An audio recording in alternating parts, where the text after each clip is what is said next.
Alright, what's up guys? In this video, I'm going to pick up with some calculus here. We're going to be talking about the divergence test.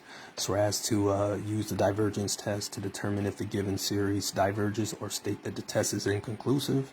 So we're given this series here from k is equal to 1 to infinity. We got k over k squared plus 1. Okay. So remember, the divergence test is just that. It's a divergence test. It tells us nothing about the convergence of a series. It's just a divergence test.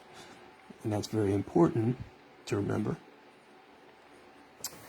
So how do we know whether or not the series diverges? Well, when you take the limit as k goes to infinity or n, depending on the whether you're given a sub n or a sub n or a sub k, and when you take the limit as k goes to infinity for, in our case, a sub k, if it's equal to 0, then we say that the test is inconclusive. And if the limit as k goes to infinity for a sub k does not equal 0, then we say it diverges. Okay, so that's what you need to know. Okay, so all we got to do is take the limit. So we got the limit as k goes to infinity. And we got our a sub k, which is k over k squared plus 1. And we'll take the limit for that. Now, hopefully you know how to do this. We'll just simplify this down a little bit by dividing by the highest denominator power, which in this case is k squared. So this would be k divided by k squared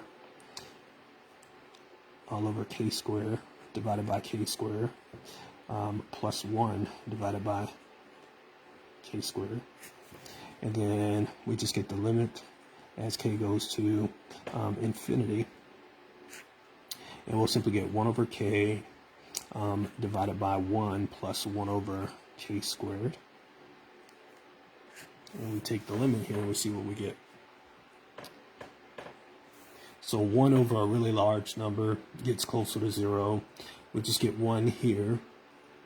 So we know we're going to get 0 for the limit, but we get 1 here, and then again 1 over some big number is just going to get closer to 0, and so in this case we'll have 0 divided by 1, which we know is simply 0.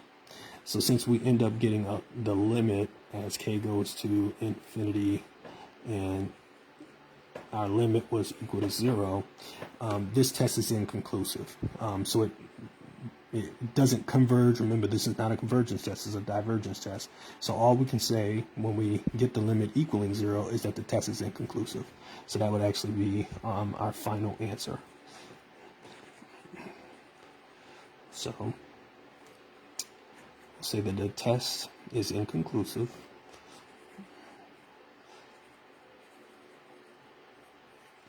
We'll say divergence test, that is, because the limit as k goes to infinity for a sub k was equal to 0. And that is your answer. Alright, well, pretty straightforward. Hope that made sense. But let me know if you got any questions about how I got my answer. Alright guys, I'll see y'all next time.